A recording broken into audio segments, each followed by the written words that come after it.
All right, so this is the walkthrough for Lab 5. It includes some drum editing. We'll be using things like Elastic Audio, but we'll also be talking a lot about mixing. And drums are really complicated because a lot of times it involves a lot of microphones. Sometimes you can get away with just a kick snare and some overheads. Other times you have pretty much a mic on every part or component of the drum kit. So they can start to add up. It can start to get really cumbersome. And especially when mixing, you kind of want to individually treat groups or components or parts of the kit, and then you also want to process them as a whole. So we're going to try to do both of those things today. The first thing we're going to do is just kind of organize our session, do some Elastic Audio, and then actually go and mix the drums, applying EQ compression and even parallel compression. So for today's lab, you'll be turning in one zip folder that not only contains the Pro Tools session and audio files as per normal, and one bounce or mix of what you've done. It will also include a written document where you talk about the different types of effects you used and how you got closer to the reference mix. So the reference mix I put in here for drums is in no way the greatest drum sound ever, but it gives us a goal. It gives us something to work towards. And like you probably have heard in previous labs, or just for my philosophy in general, which is, always be working towards a reference, towards something objective that you can make decisions on instead of just trying to search for the elusive perfect or good. So for this lab, you get 5 points for session setup, 5 points for organization. You'll also get 5 points for editing and mixing, as well as 5 points for saving and backing up, including all the items we mentioned before in all one zip folder. That also includes that written document right there in that folder. So with that being said, let's go ahead and take a look at the instructions. We're going to organize the drums in the session. We're going to edit them using Elastic Audio, and then we're going to learn approaches for mixing drums. So there's a few new shortcut keys today. We'll kind of go as we go here. Solo safe will be an important one, as well as some of the other things as far as grouping tracks and deleting transient markers. So what you're going to do is download this session, Lab 5, drums 240524. Go ahead and download this. I've already downloaded it. In it, there should be reference drums in there as well. And like I said, the reference drums are not perfect by any means, but they're going to be sort of our guide. So if we look at the session here, here's just my basic session. I think mine has a master fader, yours might not. Let's take a listen. Here are the reference drums.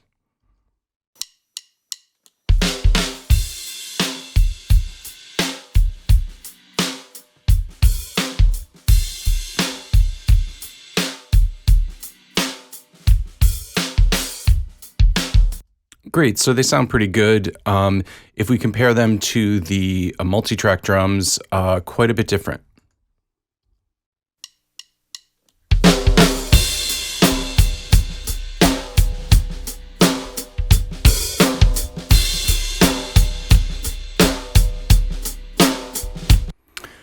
Definitely the multi-track drums are much louder, but there seems to be this ringing in the snare. It doesn't feel quite as tight and controlled. So the idea is to sort of get our drums, which are a little bit loose and a little bit sloppy, and get them to be much tighter towards the reference track. So the first thing the lab wants you to do is go ahead and apply something called Elastic Audio. If you look at later in the lab, there's a whole description about how to go and apply Elastic Audio and do that. For right now, we're going to skip over that step, which includes grouping the tracks into a drum group, and also just the basics of operating Elastic Audio. Shouldn't be too difficult, but like I said, there is the Elastic Audio help video right in here. that'll help you do that. I think in general, these drums are pretty good. So I'm not sure how much elastic audio you really need to do.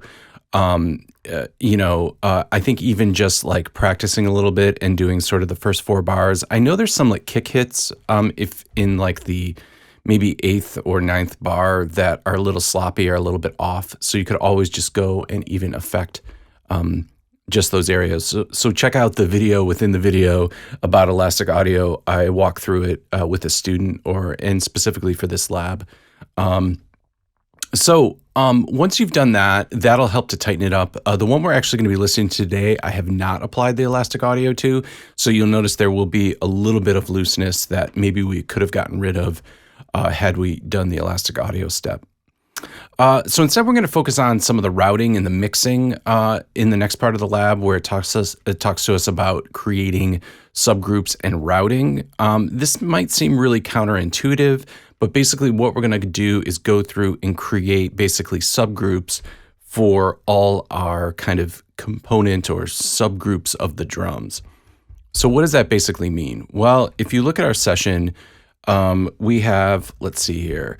Right now, the way I have this here is I have my kicks all going to an aux track.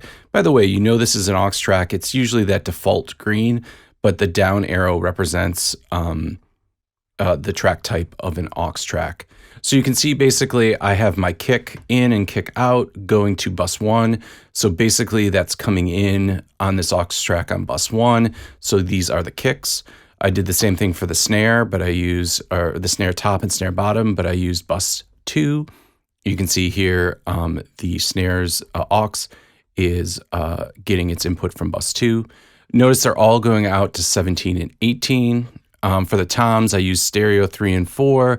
For the overheads left and right, I use stereo 5 and 6.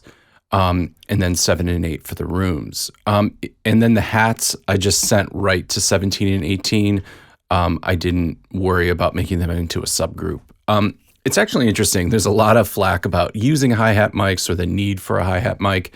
What I think is really nice about the hi-hat mic is I can place the hi-hat just a little bit off to the left, like where it might be from drummer's perspective, or a little off to the right if I'm doing audience perspective. So I can really sort of get it visually in the stereo left and right field, how it might appear on a drum, which sometimes can be really helpful. Sometimes you don't need it because the drums aren't really the focus.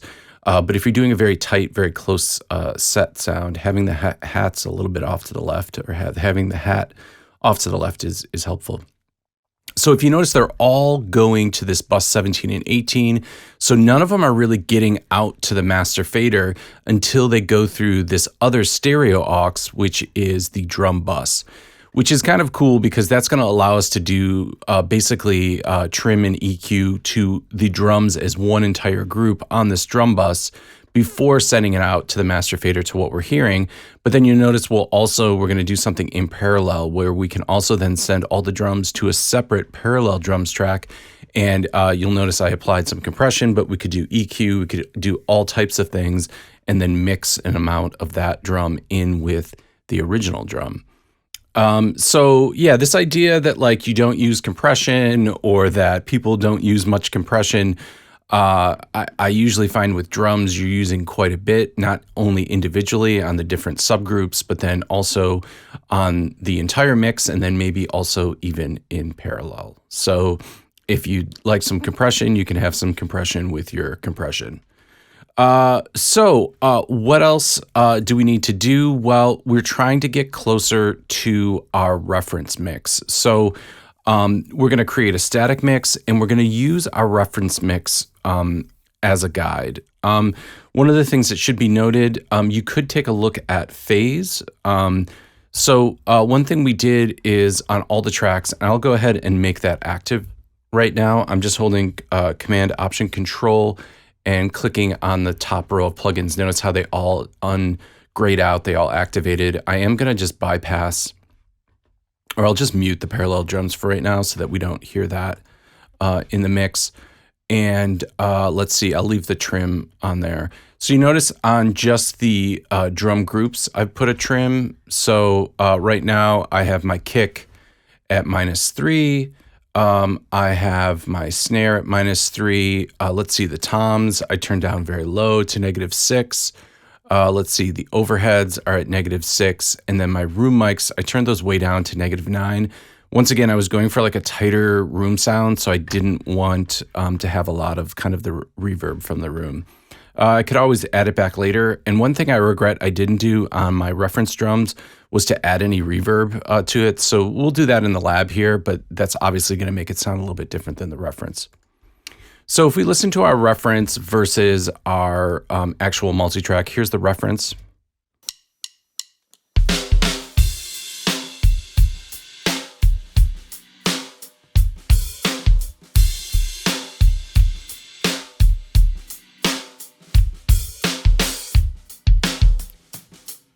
So that's our reference. Now let's listen to the multitrack.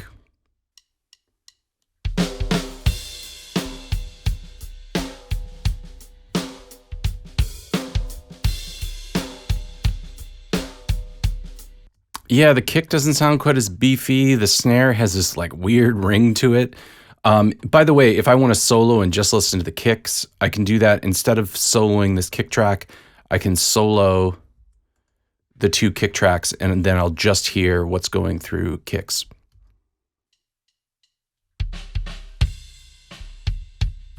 Yeah, so there's a lot of bleed. I can hear the other drums on it.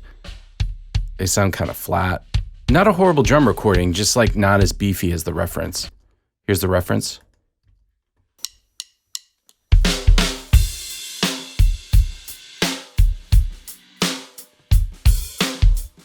Yeah, that nice kind of punch is still there. That's in the original kicks, but we're getting a little bit more beef. So let's see how we did that. So I'm just going to go ahead and activate a lot of these plugins. Once again, I'm just Command, Option, Control clicking to reactivate them. And I'll just turn them on all on for right now. And let's listen to our kicks now.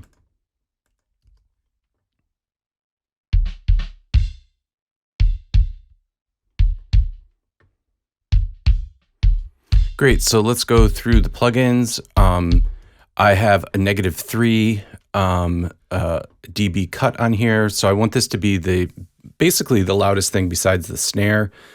So the hierarchy I'm creating is like, if you remember, -3 for the kicks and snares, -6 for the toms, and then the overheads at -6, and the rooms all the way down at -9. So that just kind of like quiets them down, quiets the whole thing down. What did I put the hats at? Yeah, and I put the hat at -12 because the hat mic is loud. So I turned that down. Great. So let's see what else I put on here. I put a little lo-fi. I put a little distortion. Here's without the distortion. Let me go ahead and loop a nice kick part up here. So here's without the distortion.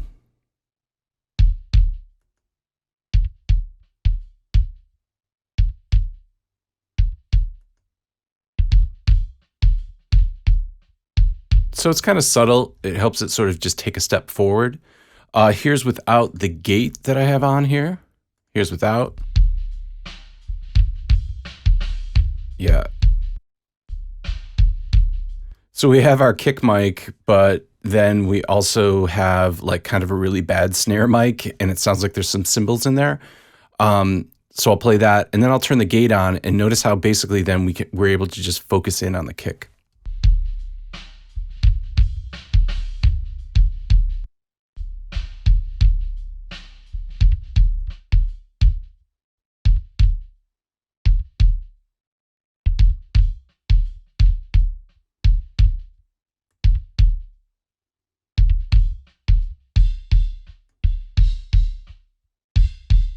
You notice I slowed the release down a little bit because I was losing some of the low end because the gate was closing too prematurely. Next, we have an EQ. I basically just took out everything above with the low pass filter. I basically just took everything out above 5K. You might want to roll that up a little bit and have a little bit more high frequency, but I figured there's just a lot of cymbals and I don't need it. I just added some basic compression. If you notice, I have sort of a longer attack time to get some more of that low end in, and then a pretty moderate release. I'm only using like a 2 or 3 to 1 ratio, and my threshold is at negative 21, and I'm not adding any gain. So I'm not doing too much with that. I'm just like preventing it, if you notice here, from clipping.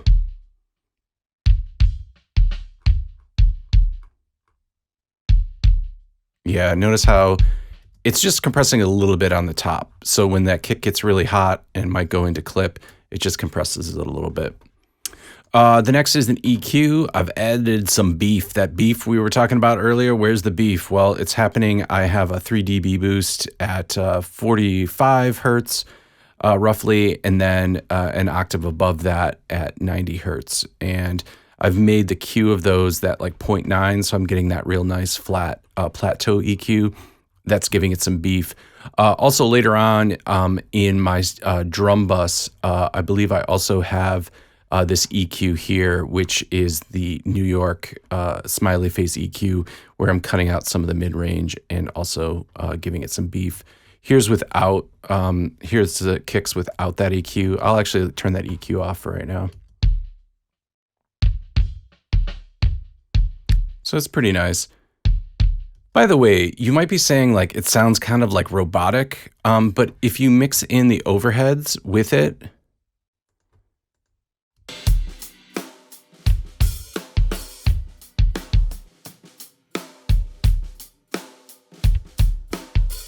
you don't hear that roboticness when you mix in the overheads and the room left to right.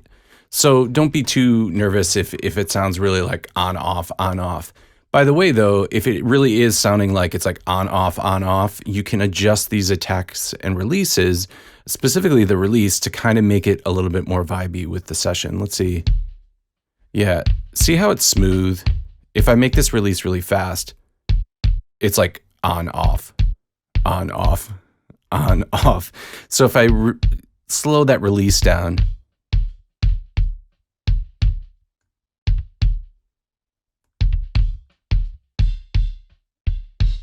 yeah, so at least it sounds a little bit more musical. And that's, the same thing I'm doing on the compressor too, is to just make that. And notice I have them about similar release times. Now, this Maxim that I put here on the end, so here's without, here's with. Yeah, it really helps you. You can really compress it and make it more consistent. And then you can really determine the volume at this out ceiling here. I like to use like the L1, the Waves L1 Ultra Maximizer for this instead, because it sounds better. But if you're just using the plugins that come with Pro Tools, Maxim is a great sort of brick wall limiter or peak limiter that will help just allow you to do this. I do the same thing with the snare just to keep it a very consistent level. Speaking of the snare, let's take a listen to that.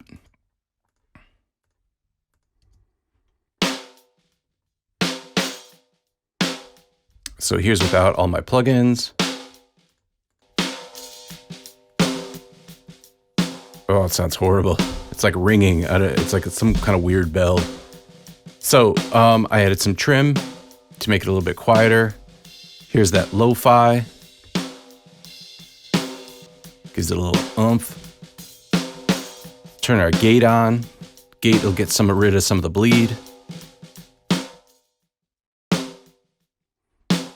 And notice that release is nice. It's like riding it away slowly. It's giving it a natural decay.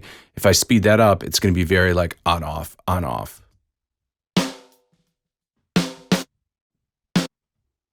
Yeah, it's like, there's your snare. Now, that could be cool too, though, like if you were trying to do like a really kind of robotic sounding snare, but this is supposed to be kind of a more vibey drum part. We don't know what the rest of the track sounds like, but even based on a reference, we want it to just be a little bit smoother. That feels pretty good.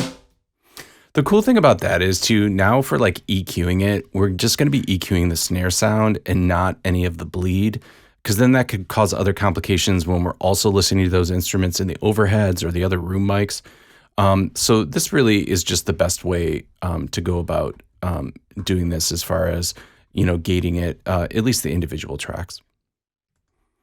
By the way, just as an aside, notice I'm putting EQ and effects on the groups, the subgroups, and not on the individual tracks. You could do either or. And by the way, there's nothing that says you have to use both the snare top and bottom. And then also we could adjust the level of how much snare top and how much snare bottom you have. Let's keep going with the snare.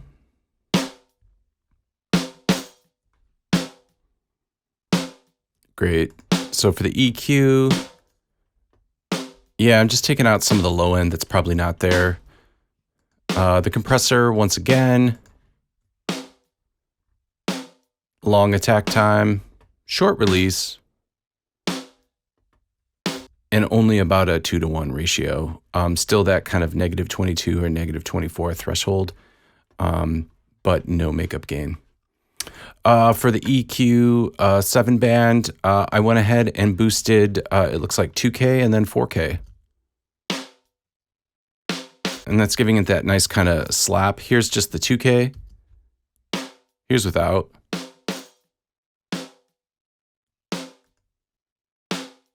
Gives a little smack. There's that eh. Let's put a little E. Yeah, so you got the eh and the E. Feels pretty good. By the way, notice I'm only boosting by like 3 dB. You can go to 6, you can go to 9, you can go to 12, but probably start with 3. And then if that's not enough, keep working forward to 6, then 9, and as a last resort, 12. And then once again, here's the Maxim plugin on the end. Yeah. See how it's just, yeah, it's just dead fish. There's your snare. By the way, if you're like, this sounds a little bit robotic, bring those overheads back in.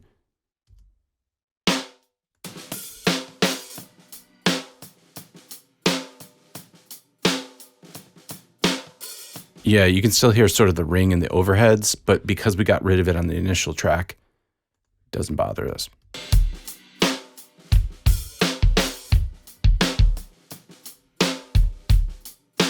Sounds pretty good.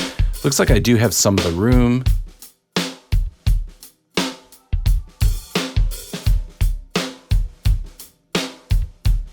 By the way, I don't think there's any tom fills, so though I have the toms routed, I didn't do anything to them, and I just have the tom subgroup muted.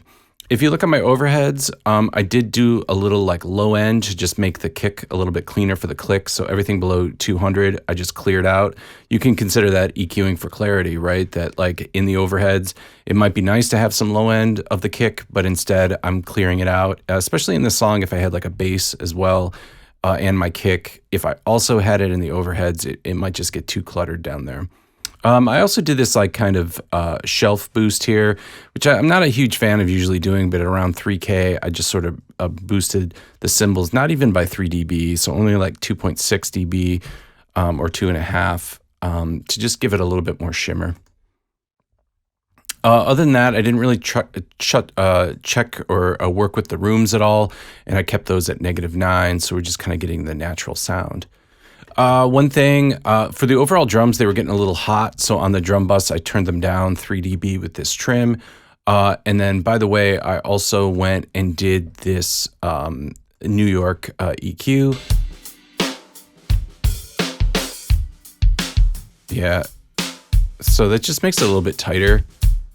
I don't know if I quite need 3 dB in the bottom. Let me do like 1 dB.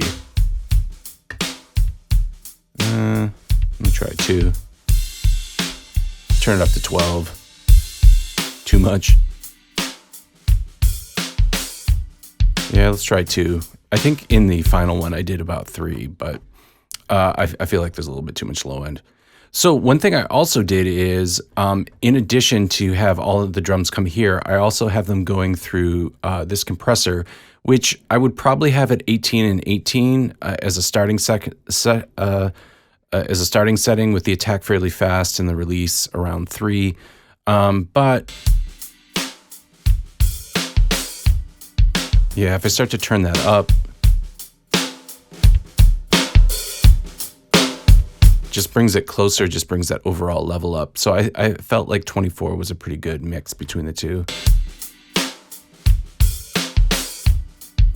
And if you wanted to do something really special, you could do like where you turn the input all the way up and get this like kind of sizzle.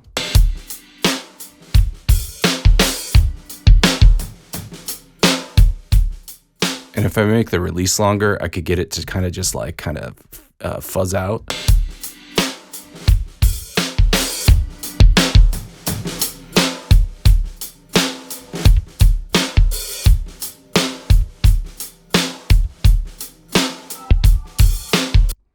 Yeah, let's go to like 20-1 here. What is it? Control-Alt-Shift to do the brick wall limiter. Yeah, if you do Command-Option-Control-Shift, you can basically make it 100-1.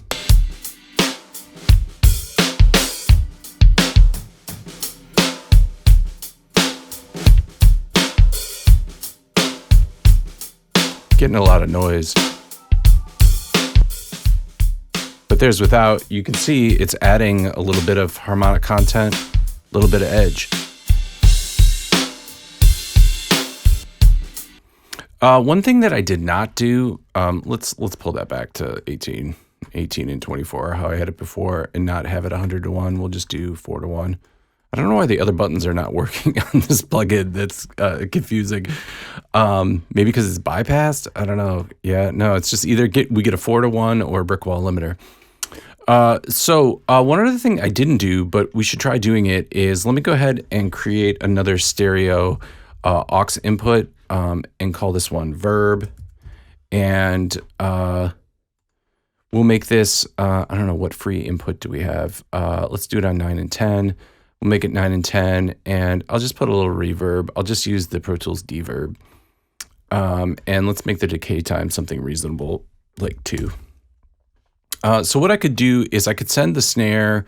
I'd like to put a little snare, so I'll go here, bus, 9 and 10, press play.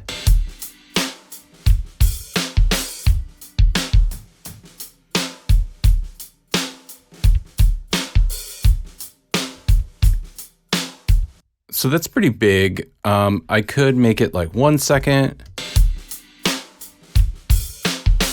but it's really hanging out. Now I do have the much larger room. I have that like large room. So one thing I could do is if I drag one of these gates over past the verb,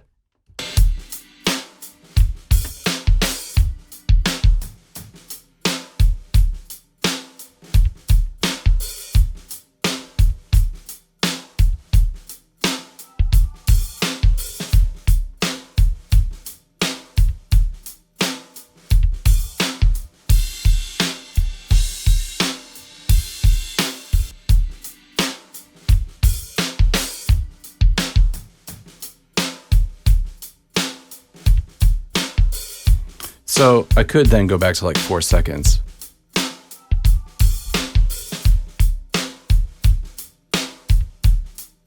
It's getting kind of 80s in here. Let me bring the high end back in.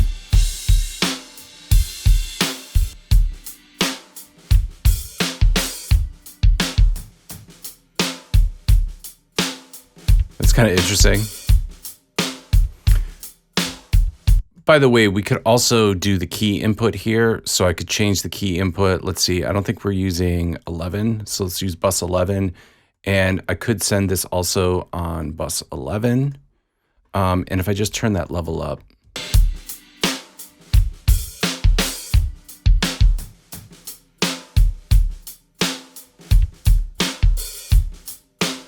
got to turn the key on.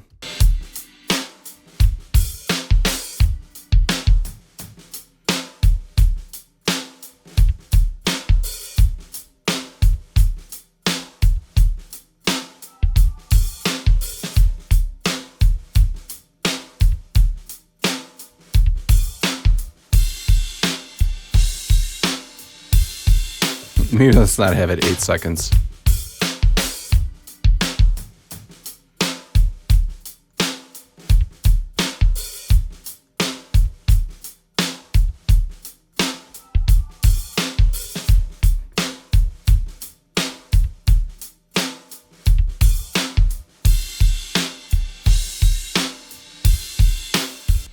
So even if we turn that reverb down then a little bit, so we'll get a little bit here. Here's a lot.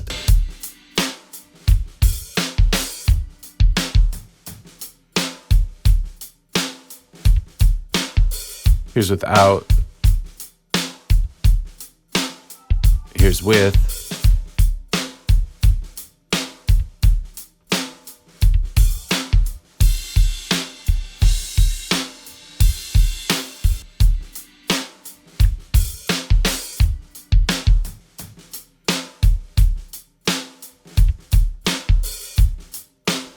So I can use the gate to kind of also, so I was using the gate to kind of prevent bleed on the kick and the snare tracks.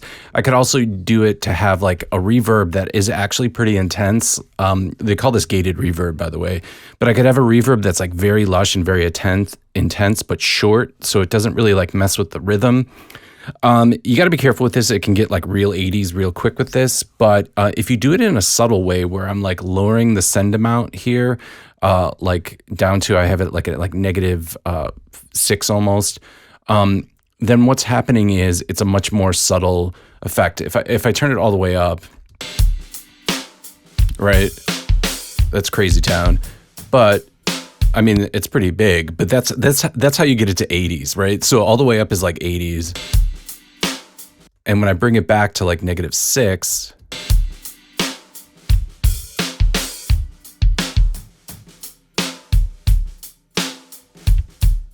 you can just make it a little bit more subtle. And, you know, depending on the era and the genre, like too much of this is not stylistically or genre correct. So you kind of have to listen. By the way, if we go back and listen to our reference mix,